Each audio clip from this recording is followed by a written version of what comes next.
सत साहिब सतगुरुदेव की जय। बंदी छोड़ कबीर साहिब जी की जय। बंदी छोड़ गरीबदास जी महाराज जी की जय। स्वामी राम देवानंद जी गुरु महाराज जी की जय हो।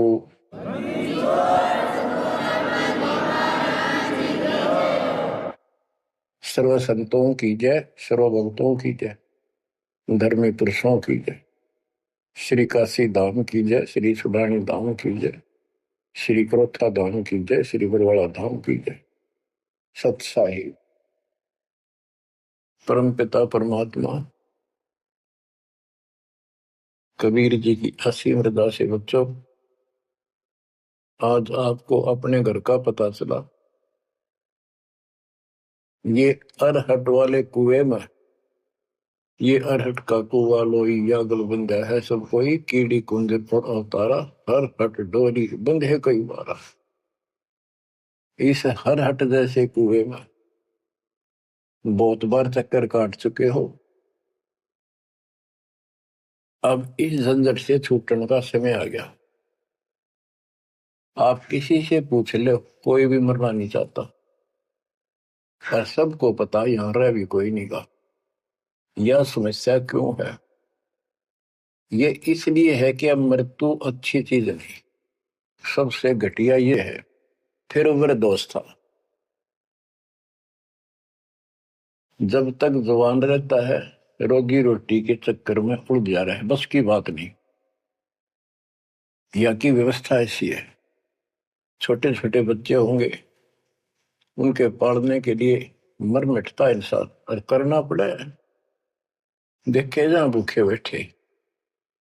तो ये मजबूरी है अपनी। और फिर सारा जीवन बच्चों को पाल पोस कर पढ़ा कर शादी कर दी, उनके बच्चे हो गए।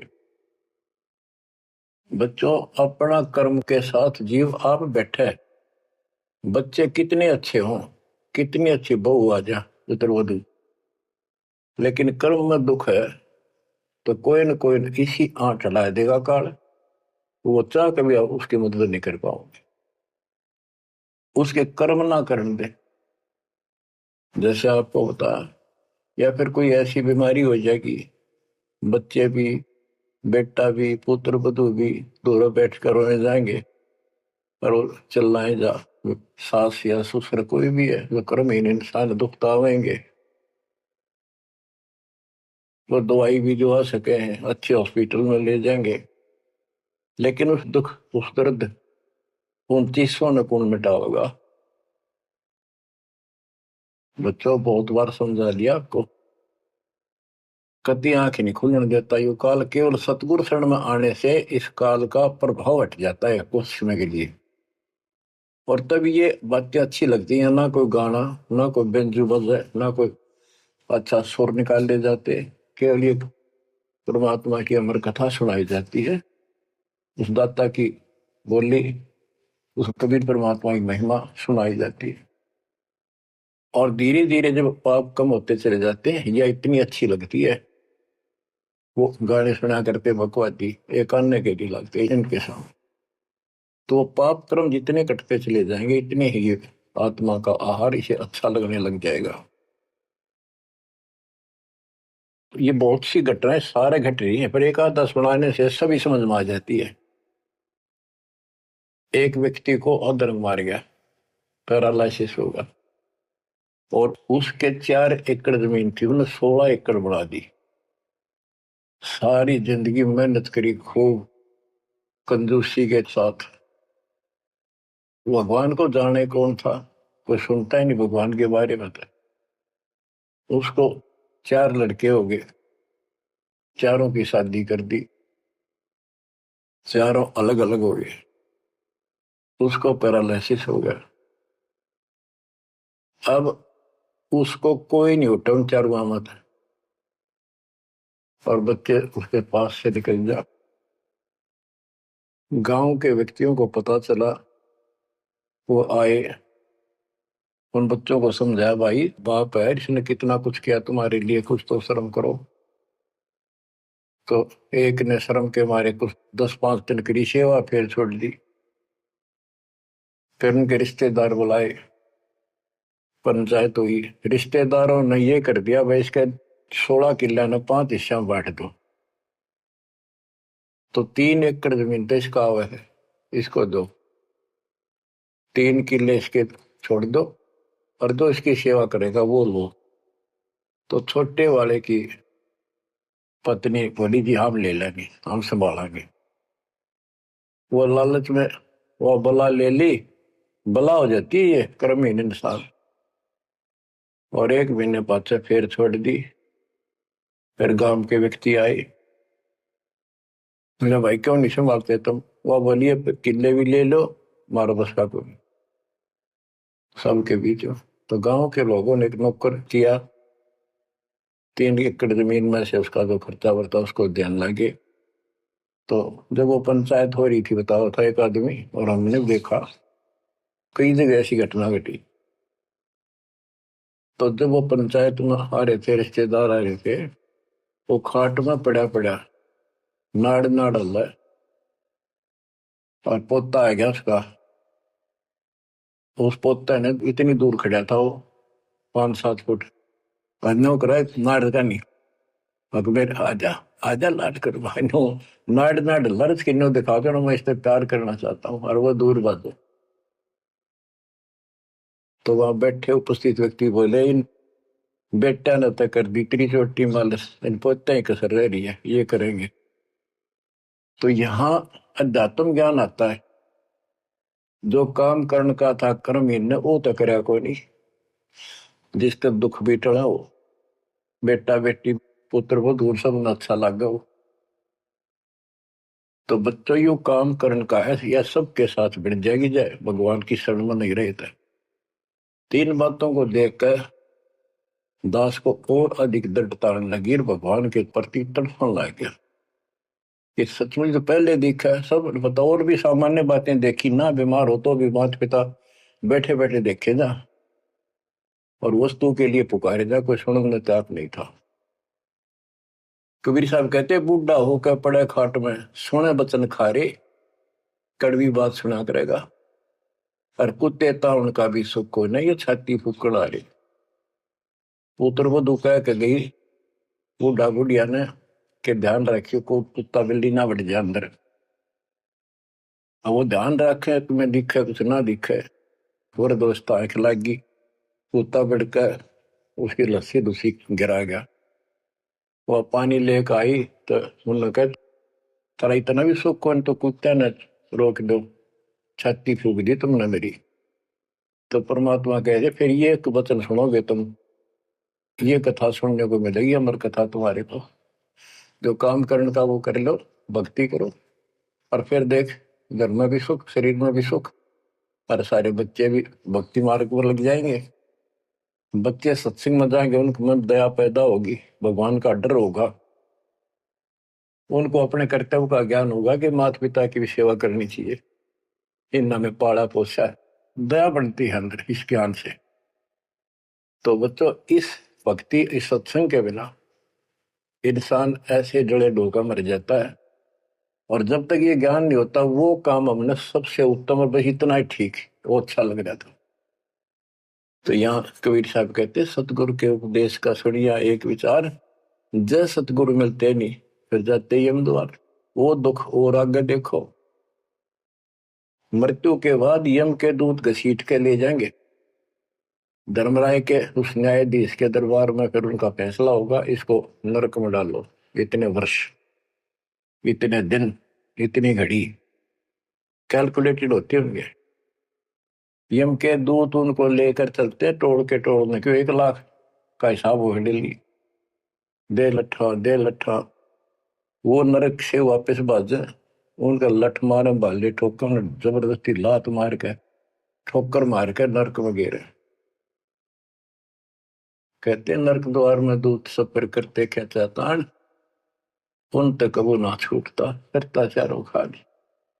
नरक भोग का फिर 4 खानी में भरमता, कुत्ते गधे शोर बनता, और कभी ना लगता पार। सो फेरा सब मिट गया मेरे सतगुरु के उपकार। बच्चों समझ लो इन बातों को और देखो मालिक की दया। ये बातें कदे हमने दादे परदादा पर भी ना सुनी, माता पिता से नहीं सुनी। उसकी दया विदाता की। और आज ये अच्छी लगे और बात एक भी अच्छी नहीं लगती। वो तो बेतुकी बातें हैं। थोड़ी देर बातें करनी पड़ती है इधर उधर की। 2 मिनट बाद में सोचा ही जा तो जा अपना परमात्मा ने याद करे। तो यह लगन अलग से लगेगी, इस सत्संग से लगेगी। और भक्ति सुमन दान करोगे या सेवा, ये सारे मिलकर आपको निर्मल करेंगे। आपको हर तरह से शक्ति आत्मा को मिलेगी। भोजन खाते हैं तो उसमें सभी प्रोटीन सब प्रकार के खाने होते हैं, तभी स्वस्थ शरीर रहता है। इस प्रकार हमने सेवा भी जिसी बने, सुमन भी, दान भी, ये करना पड़ेगा। और मर्यादा का निर्वाह परहेज भी रखने पड़ेंगे, तभी आत्मा स्वस्थ होगी, मोक्ष प्राप्ति योग्य होगी। बच्चों धन है आपके माता पिता जिनसे जन्म हुआ। आपकी किस्मत को अगर व्याख्यान करने लगो, आपकी किस्मत का वर्णन करो, कोई शब्द नहीं दास के पास। इतनी अच्छी किस्मत लेकर जन्मे हो तुम। आपका मनुष्य जीवन इस समय, मनुष्य जीवन के बाद फिर आपको शरण मिल गई। गजब अजब बात तो यह है कि आपको शरण मिल गई। आप देखो नाम लेने तो पहले आप किस स्थिति में थे, क्या करा करते, सारा दिन कोहरे डले डोला करते और मजदूर काल के मजदूर थे, बस पेट के मजदूर, बाचे बाचे आंडला थे। कोई भी अच्छा काम चाह कर भी नहीं कर पावा थे। आत्मा भी अच्छी थी, था आपकी नर्म भी थे, दया थी, भाव था, सारा था, भगवान की चाह भी थी। पर ऊपरली सी थी, काम चलाऊ सा था। और नाम लेने से पहले जब आपने स्टार्ट किया इस मार्ग को, देख मन कितनी बगावत करे था। ये कैसे हो सकता है, ऐसे कैसे हो सकता है, हमने तो ये पूजा की, हमने ये देखा, ये सुना। तो काल ने परमात्मा से पहले कहा था कि तुम्हारा जो हंस जाओगा ज्ञान बताने के लिए, उससे पहले कहते देवी देव धाम तो दुआओ, तीर्थ व्रत और ये झूठे जब तब मन लाओ। इस तरह की सारी शास्त्र साधना से इनको इतना मूर्ख बना दूंगा कि कोई भी उसके ज्ञान को सुनेगा नहीं। जाओ योग जीत संसारा, जीव न माने कहा तुम्हारा, जीव तुम्हारा कहा न माने, हमारी ओर हो बात बखाने। हमारी ओर होकर बात विवाद करेंगे तुम्हारे साथ। बच्चों इन बातों को याद रखो। इस जीवन की सफलता है कि इसमें परमात्मा प्राप्ति हो। आप इसके निकट आ चुके हो। आपने जो भक्ति स्टार्ट करी, आपकी यही दशा थी। कति मन मान कर राजी नहीं था। उस दाता देखो अपने बच्चों को कैसे कैसे कैसे कोई न कोई भेज के अपना बहन भाई रह रह कर कथा सुनाई। कभी अच्छी लगी, कभी ना लगी, धीरे धीरे पाप कटते गए, सुनते चले गए। कहते सो सब सिदर मैं करूं अपने जन के काज, हरनक से पूजो मार दो नरसिंह दर के साज। इब्राहिम सुल्तान के साथ कितने खाड़े कर दिए, कितना पीछे पड़ गया जाता अपने बच्चे को नरक से निकालने के लिए। यही दशा अपनी थी। उस दाता ने कोई न कोई कारण बना के अपने को राह दिखाया है। हरे बच्चों समझो इस मार्ग को, क्योंकि ये कथा जो सारी सुनाई जाती है ये आत्मा को सहारा देती है। ये आत्मा बहुत सतर्क हो जाती है, इन पर सब पर विचार करती है, तब इस मन को साइड कर देती है कि बस बहुत हो लिया। आप देखो क्या हाल है, कल न पशु बन जाओगे और पहले बेरा ने कितनी बार बन लिए। तो परमात्मा आपको बहुत लंबे समय से तैयार करते करते करते करते आ रहे और आप भी लगे रहे। जैसे भी जितना दाव लगा जिस जन्म में आप कर गए, फिर काल का प्रभाव ज्यादा था, नहीं पार बसाई छूट गया मार्ग। जो गुरुद्रोही हो जाते हैं ना, वो सदा के लिए खत्म हो जाते हैं। वो तो अरबों खरबों वर्षों तक धक्के खाओगे। आप विमुख होते रहे, जैसे राबिया विमुख हुई। स्टार्ट वहां से नहीं था उसका, बहुत पीछे से था, लेकिन भक्ति की चाह बनी रही बनी रही। दाता फिर मिलते रहे। परमात्मा कबीर साहब कहते हैं, मेल ठेले जाइयो, तीर्थ धाम पर भटकियो, मेले बड़ा मिलाप, पत्थर पानी पूजते हैं, कोई साधु संत मिल जाओ। जब तक भगवान नहीं मिला तब तक ये आस्था भी बनी रहनी चाहिए। इसलिए परमात्मा कुछ लोगों को दूंगा, संस्कार तो निकाह होता है, कोई मत्था टेक के जाके, पर कुदरती वो संस्कार आ जाता, उसकी आस्था बनी रहती है वहां पर, तो भगवान में चाह बनी रही। कई नरसिंह बन कई इसने आना पड़ा, निकाल ने तो मस्टरवा दिया था। प्रहलाद भगत की आस्था खत्म हो जाती, दाता रक्षा नहीं करते, सारे समाज में आस्था खत्म हो जाती मनुष्य जीवन में, कि भगवान है ही नहीं करे। अरीसा दिखा दिया, भगवान आज तक याद है भगवान है। इसलिए हमारी चाह बनी रही परमात्मा के प्रति। तो बच्चा, परमात्मा की असीम रजा आपके ऊपर। परमात्मा 600 साल पहले हमें राह दिखाने लगे थे, और उसी समय से आज तक बीच में अपने संत गरीबदास जी को बीच में मिले, इस भक्ति को फिर से जीवित करके, इस अध्यात्म ज्ञान को फिर से कभी खम्भ रूप गे, इनके माध्यम ये यथार्थ ज्ञान देख। और 300 साल से अमर ग्रंथ यहाँ पढ़ा करते थे गरीबदासी, गरीबदास के 12वें पंथ वाले। मेरे गुरुदेव के अतिरिक्त किसी के पल्ला नहीं पड़ा।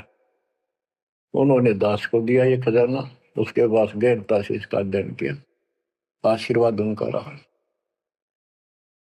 आज ये खजाना खोल दिया, गुरुदेव का आशीर्वाद, कबीर साहब का वचन, 5505 कलयुग बीत चुका, तो ये खेल तो होना ही था।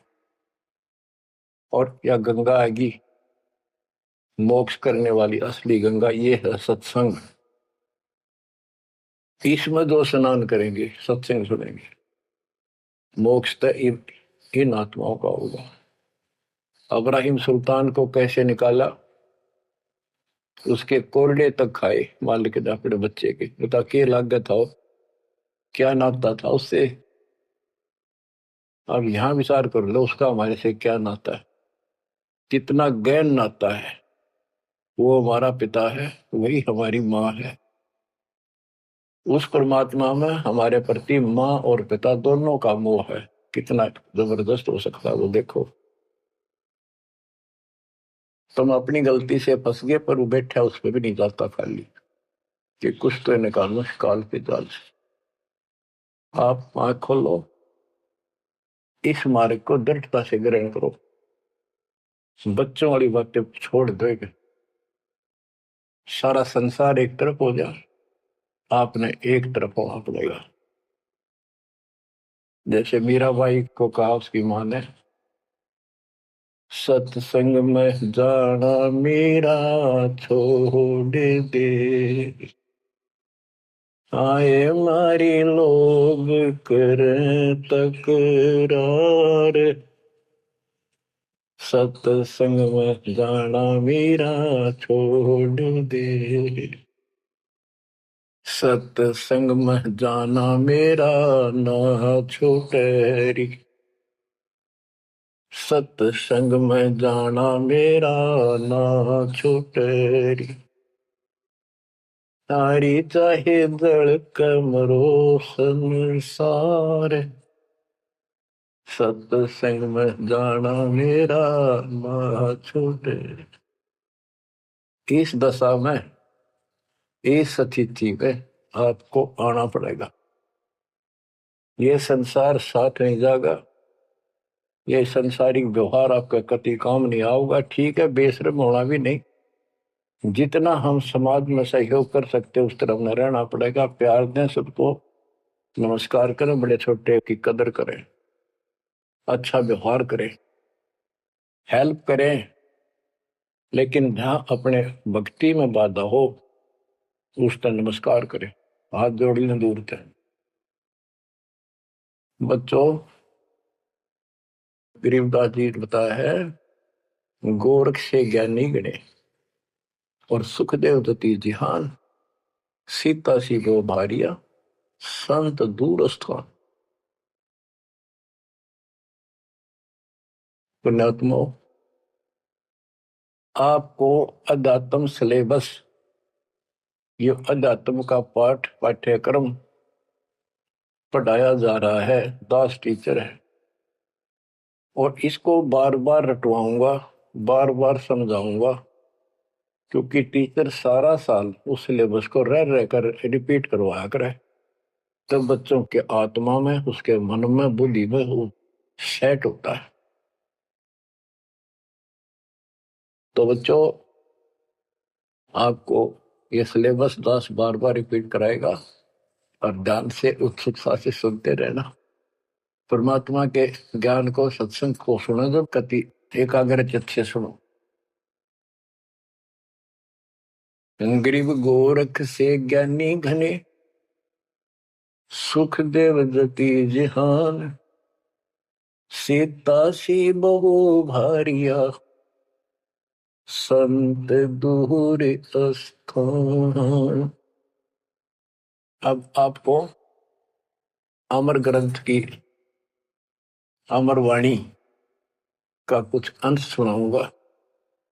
जैसे दास की बुद्धि काम करेगी, इसको सरल भी बनाऊंगा। गरीब यज्ञ रची जब पांडो राजा, नो नाथो नहीं ना दुहबाजा, 84 सिद्ध रिद्ध सब मोहे, पूर्ण ब्रह्म ध्यान नहीं जो है। अब क्या बताना चाहते हैं संत गरीबदास जी, कि जब पांडवों ने अश्वमेध यज्ञ रची, तो उसमें 33 करोड़ देवता, 88,000 ऋषि, ब्रह्मा विष्णु महेश तक उपस्थित थे, 12 करोड़ ब्राह्मण, और ये गिरिपुरी, इनका गिनती नहीं, 56 करोड़ जहां थे या दो, शंख पचायन नहीं बाजा नादू। तो कहने का भाव ये है कि गोरख से ज्ञानी गणे, सुखदेव जति जिहान, प्रसंग ये है।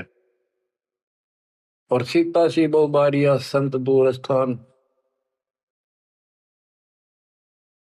पांडवों ने अश्वमेध यज्ञ क्यों की थी? श्री कृष्ण जी जो उनके गुरु थे, त्रिलोकीनाथ विष्णु अवतार, उन्होंने बताया था कि तुमने, क्योंकि युधिष्ठिर जी को भयंकर स्वप्न आने लगे, बेचैनी होगी, भूख गई, रात की नींद गई, वैद्यों से इलाज करा लिया, कोई आराम नहीं हुआ।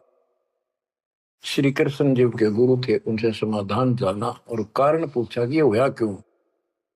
तब श्री कृष्ण जी कहते, तुमने जो बंदूक घात किए हैं, युद्ध में, महाभारत में आदमी मारे और अपने प्रियजन मारे, रिश्तेदार मारे, ये पाप वो हानि कर रहा है, वो सेध रहा है।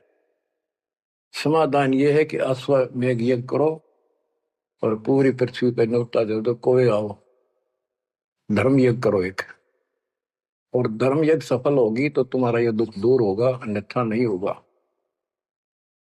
और यज्ञ संपूर्ण होने की, सफल होने का चिन्ह बना दिया, बता दिया निशानी, कि एक शंख 5 मुंह का, पंचानन शंख, उसको पंचजन्य भी बोल देते हैं।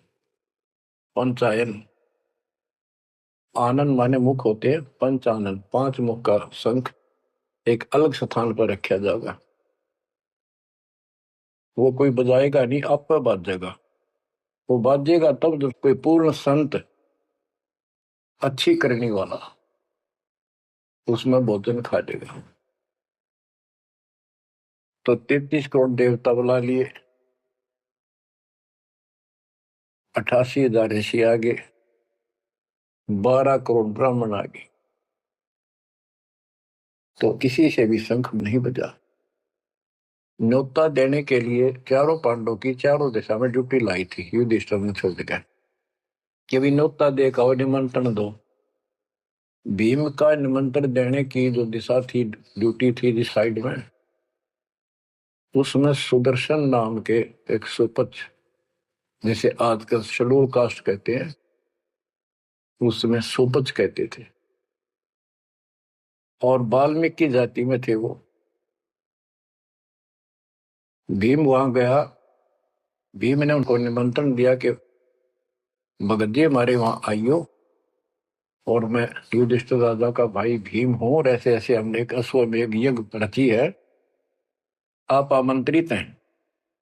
तब सुदर्शन जी ने कहा, सुपच ने, कि भीम तुमने तो इतना पाप कर रखा, कसाई भी फीका पड़ गया, तुमने ऐसा जुल्म कर दिया। वो बहन आज तक रो रही है, जो विधवा होगी सैनिकों की, उनके बच्चे टक्कर मार रहे हैं, माँ से पूछ रहे हैं पिताजी कब आएंगे छुट्टी। उनकी माँ एकांत में ज्यादा रो रही है, तुम बैठ के ठाठ कर रहे हो और तुम मौज कर रहे हो, तुम तो नरक में डाले जाओगे। मुझे बुलाना है, जो अश्वमेघ तुम करने जा रहे हो, ऐसी अश्वमेघ 100 का फल मुझे संकल्प करो, 100, तब मैं तुम्हारे जाके रोटी खाऊं, मैं कौन पड़े से नरक में। अब अहंकार था भीम को कि हमारी यज्ञ तो सफल होनी है, क्योंकि श्री कृष्ण जी रहे साथ। तो उस भगत को कहा कि तेने आना होता जी, निफालतू ना बोले, कि तेरे बिना वह काम अड़ा है, हमारे कोई आंट नहीं लगती। तो सुदर्शन जी चुप हो गए, सकट और सवाल को उल्ट जवाब ना दे। जब उनका कति संपूर्ण नहीं हुआ, वो काम नहीं बना, 33 करोड़ या दो सारे आ लिए, सबने भोजन खा लिया, शंख नहीं बजा। जब एक दूसरे के मुंह को देखा, वो उपस्थित ऋषि संत देवता ये बतला रहे हैं कि इनके पाप गणे कर लिए इनने। हाँ, शंख बजेगा कहां से, अपने ऊपर ना लेते। अब जैसे ये माया के अंग का प्रसंग है, वाणी वो चल रही है कि इस देवी ने, इस माया ने काल के दबाव में यह सबको भ्रमित कर रखा है, सत साधना करने नहीं देती, शास्त्र साधना में डरे डुबावे, कर तो काट रहा है, लेकिन यह उसके दबाव में आ गई, या क्या करे, फंस गई, इसके साथ आकर निकम्मे गए। तो बच्चों, तब युधिष्ठिर बोला, महाराज हमारे पाप गिने हैं, भगवान ये तो कभी नहीं बात जाए, तो मन पता है क्या हाल हो रहा है। वो मेरे स्वप्न में भी दिखाई देते, वो बच्चे रोते हुए, उनकी विधवा रोती हुई टक्कर मार रही है। कृष्ण जी बोला, भाई इस शंख न बजाने वाला आया को नहीं। भीम को बुलाया कि बताओ इस साइड में किसकी ड्यूटी थी निमंत्रण देने की, कि भीम की थी। भीम से पूछा कि तुम ऐसे ऐसे एक सुदर्शन नाम का संत है, उसको न्योता नहीं दिया। वो बोला, जी निमंत्रण दिया था, पर वो तो कुबोल आदमी है, ये बातें बोली है कि तुम पापी हो, अपराधी हो, वो तो गलत बोला। कृष्ण जी बोले, आपने क्या कहा। भीम बोला, मैंने कह दिया तो नाना होता जी, आपने ना तो मत आइए। श्री कृष्ण जी बोले, सारा काम खराब कर दिया, साधु संतों से ऐसे नहीं बोलना चाहिए, वो जो कहते हैं उसमें कोई दम हो बात में। तुम तो सारा काम बिगाड़ दिया, अब बता क्या करेगा, इतना पैसा लग गया, बात वही की वही। थोड़े मुंह हो गया भीम का, कहते माँ चिरा था, तक के दिफा था। श्री कृष्ण जी बोले, बैठ साले, रथ तैयार करो। उस दौरान जब यह घटना घटी, उसमें परमात्मा करुणा में नाम से प्रकट थे कबीर साहब, और सुदर्शन उस करुणा में परमात्मा के बच्चे थे, शिष्य थे। सुदर्शन जी ने अपने गुरुदेव को जाके बताया कि महाराज ऐसे ऐसे वो भीम आया था, और मैंने उसको बोल दिया भाई ऐसे ऐसे कर। परमात्मा बोले, बा वो यज्ञ तो उनकी पूरी हो को ना, उन तो वो सारे माया के पुजारी बैठे हैं, वह फिर आओगे। तू खिसक जाए यहाँ पे। सुदर्शन जी तो निकाल दिए, परमात्मा सुदर्शन रूप बनाकर बैठ गए। पांचों पांडव छठे कृष्ण जी गए, 1 योजन 12 किलोमीटर दूर रथ से उतर लिए और पैदल चल पड़े। जाके श्री कृष्ण जी ने दंडवत प्रणाम किया तो पांडव तापा मरे पड़े थे, पांचवा ने उन्होंने किया। तब सुदर्शन जी बोले, अब सुदर्शन जी कहूंगा मैं, क्योंकि ये फिल्म है, फिल्म में जो रोल जो करता है वही बोला जाता है। सुदर्शन जी ने कहा, आओ त्रिलोकीनाथ, कैसे आना हो गया। श्री कृष्ण जी बोले, हे सृजनहार, हे सारी सृष्टि के रचनहार, आप जानी जान हो, ये पांडव है और ऐसे ऐसे नहीं, अश्वमेघ यज्ञ की है, वो आपके बिना संपूर्ण नहीं हो सकती। आप दया करो और भीम की गलती को माफ करो। सुदर्शन जी बोले, भाई मैंने जो शर्त रखी थी वह पूरी कर दो। भीम ने पूछ लो क्या शर्त थी मेरी, वो जी पता है हमारे को। तो श्री कृष्ण जी ने कहा कि संत मरण को ऊंचा लियो, तज माया अभिमान, जो जो कदम आगे रखे, सो सो यज्ञ समान। ये देख लो किसी में इतना भी अहंकार नहीं है। आज ये कति टूटे पड़े हैं, सारा खर्च हो लिया पैसा, बात वही खड़ी है। और वहां से लेकर यहाँ तक हम आए हैं, जितने हमारे कदम बढ़ते हैं वो सौ सौ यज्ञ समान, वो एक कदम एक यज्ञ के समान है। अपनी सौ रख लो, बाकी हमारी जोड़ी में डाल दो, हमारा भी कल्याण हो। यानी आदिन्य का भाव संत के सामने होना चाहिए। संत के साथ भगवान होता है, भगवान को अहंकार कभी पसंद नहीं। तब साधु भूखा भाव का, धन का भूखा ना, ना किसी में माँ का भूखा।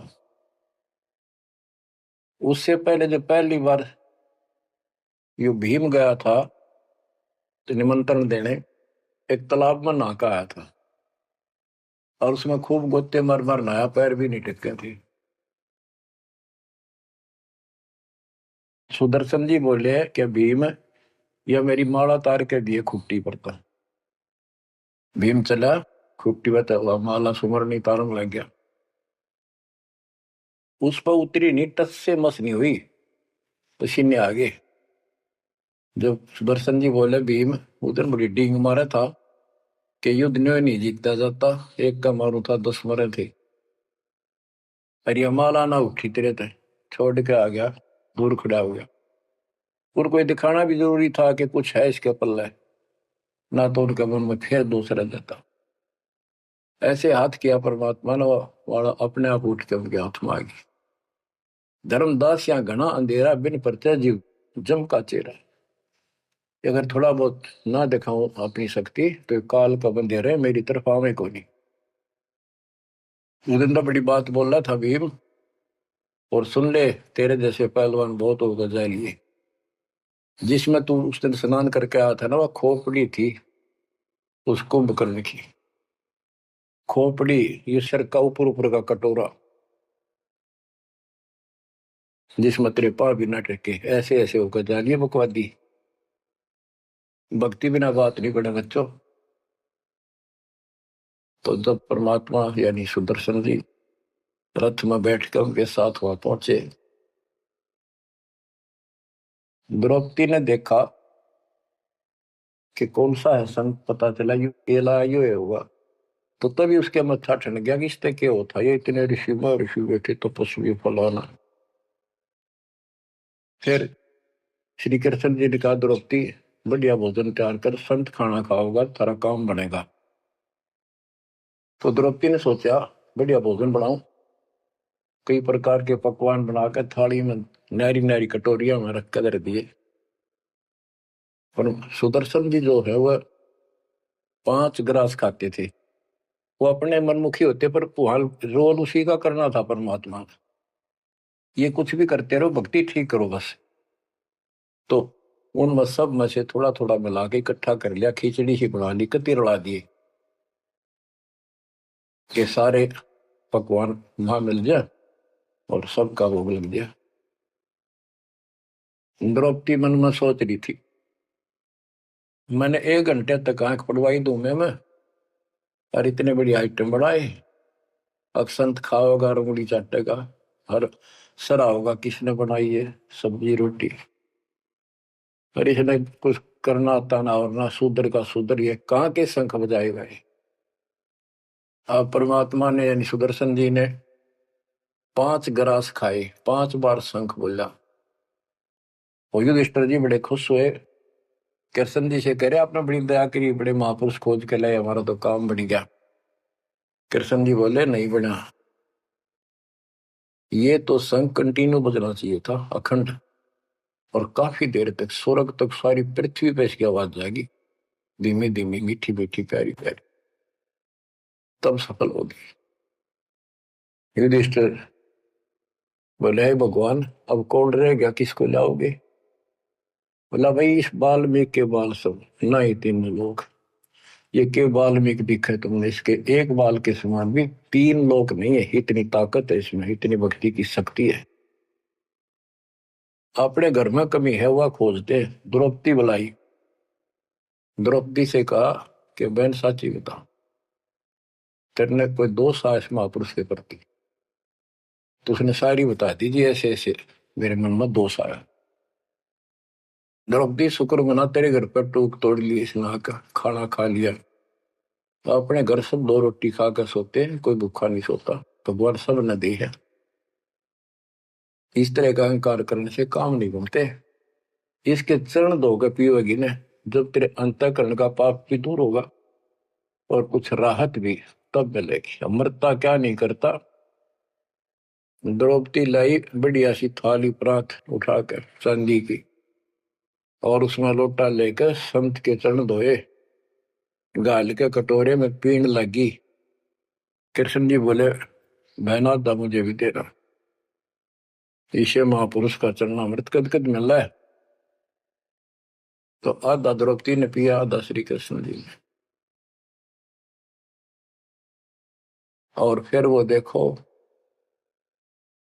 अखंड बाजा, वो ऐसे ढंग से बजाए तो धीरे धीरे धीरे धीरे सुर बढ़ता चलेगा, स्वर्ग तक पूरी पृथ्वी पर आवाज गई, कण कण में सुनाई दिया। और जो पेड़ थे पौधे पूरे के पूरे बसंत की तरह फूल आगे और खिल गए, इतना सुंदर मौसम होगा सुहावना। गोरख से ज्ञानी गढ़े और सुख दे जती जिहान, सीता सी वो भारिया संत दूर स्थान। संत को ऊपर दिखावे से ज्यादा मीठी मीठी लंबी चौड़ी कथा सुनाने से, अटपट करके प्रवचन करने से पहचाना नहीं जा सकता। तो बच्चों ना जीव की सी बुद्धि है को पहचान ले, पहचान लिए होते तक कबीर भगवान आए न थे, संत गरीबदास जी आ रहे कहने गए। अब बच्चों आपको थोड़ी सी अमृत वाणी सुनाता हूं। ग्रीव फिर पांडवों की यज्ञ में शंख पंचायन टेरे, 12 कोटि पंडित जहां पड़ी सबन की मेरे। यज्ञ रची जब पांडव राजा, नौ नाथों ने नादू बाजा। उस यज्ञ में 9 नाथ, 84 सिद्ध, 33 करोड़ देवता, 88,000 ऋषि, 12 करोड़ ब्राह्मण और 56 करोड़ यादव जो श्री कृष्ण के वंशज थे, जो पांडवों के रिश्तेदार थे। क्योंकि श्री कृष्ण जी की बहन सुभद्रा अर्जुन के ब्याही थी। या क्या कहते हैं, यज्ञ रची जब पांडव राजा, नौ नाथों ने नादू बाजा। 84 सिद्ध रिधि सब मोहे, पूर्ण ब्रह्म ध्यान नहीं जो है। अब माया के उनकी वाणी पहले कुछ ये इन्होंने बताया है कि 84 सिद्ध 9 नाथ ये रिद्धि सिद्धि में उलझा रखे थे। 84 सिद्ध रिद्धि सब मोहे, इन्होंने पूर्ण ब्रह्म ध्यान नहीं जो है, पूर्ण परमात्मा की भक्ति नहीं करी। कोटि 33 यज्ञ के माही, सुर नर मुनि जन गिनती नाही। 56 कोटि जहां थे यादो हो, जिनसे नाही बाजा नादू हो। कोटिक वक्ता वेद उचारी, ना बयम संपूर्ण सारी। सठ दर्शन की गिनती नाही, अनाथ जीव जी में बो माही। ओहो, सठ दर्शन ये गिरिपुरी कहती है बहुत गड़े आए हुए थे, और अनाथ जीव भी बहुत गड़े आए। सुर नर मुनि जन तपा सन्यासी, दंडी वृत्त बहुत उदासी। कामधेनु कल्प वृक्ष ही लाए, तीन लोक के सुर नर आए। पांचों पांडव कृष्ण शरीरा, जिनसे यज्ञ बही निधीरा। होय होय, पांचों पांडव और श्री कृष्ण जी वही खाना खा चुके थे, उनसे यज्ञ बही नहीं थीरा, उनसे यज्ञ नहीं हुई पूरी। एक बाल्मीक नीचे कुल साधु, जिन शंख पचायन पूरे नादु। और गनो माया के पूता, ब्रह्म जोगनी सब ही दूता। ओहो, कहते हैं एक बाल्मीक नीचे कुल साधु, जिन शंख पचायन पूरे नादु। ये और गनो माया के पूता, ये औरतें माया के भ्रमित है, माया सिद्धि प्राप्त करके लोगों को प्रदर्शन करना, ये भी माया जाल। या महिमा पागी न, इनमें खेल ले गए खिलौने से, या माया ये देवी न उलझा रखे काल के दबाव। कहते हैं और गनो माया के पूता, ब्रह्म जोगिनी सब ही दूता। आप क्या बताते हैं? गिरि पांचों पांडव संग हैं, और छठे कृष्ण मुरार। चलिए हमारी यज्ञ में हे समर्थ सिरजनहार। अब श्री कृष्ण जी भी तो तीन लोक के मालिक हैं, पिछले संस्कारी हंस है। परमात्मा ने उनको सद्बुद्धि दी, उनकी दिव्य दृष्टि खोली कुछ समय के लिए, तो उनको भगवान दिखाई दे था। वो सुदर्शन उस दिन थे भी भगवान, पर उसको एहसास था, क्योंकि अध्यात्म मार्ग के अंदर अपने आप आत्मा अपने से शक्तिशाली के आगे नीचे हो जाती है, मुरझा जाती है। गिरि पांचों पांडव संग हैं, और छठे कृष्ण मुरारे। चलिए हमारी युग में समर्थ सृजनहार। गिरि पांडव यज्ञ अश्वमेघ में, सतगुरु किया पिया ने। पांचों पांडव संग चले, और छठा भगवान। गिरि पांडव यज्ञ अश्वमेध में, वाल्मीकि की बे। शंख पचायन बजाइया, राख्या नहीं संदेह। गिरिव सुपच रूप धर आइया, सतगुरु पुरुष कबीर। तीन लोक की मेदनी, सुर नर मुनि जन भीड़। कहते हो सुपच का रूप धरकर स्वयं सतगुरु परमेश्वर कबीर जी आए, जहां पर तीन लोक की सेना बैठी थी मेदनी। क्या दुनिया भरी पड़ी थी, 33 करोड़ देवता, 88,000 शेर, 56 करोड़ यादव। 33 कोटि यज्ञ में आए, 688 सारे। 12 कोटि वेद के वक्ता, सुपच का शंख बजा रे।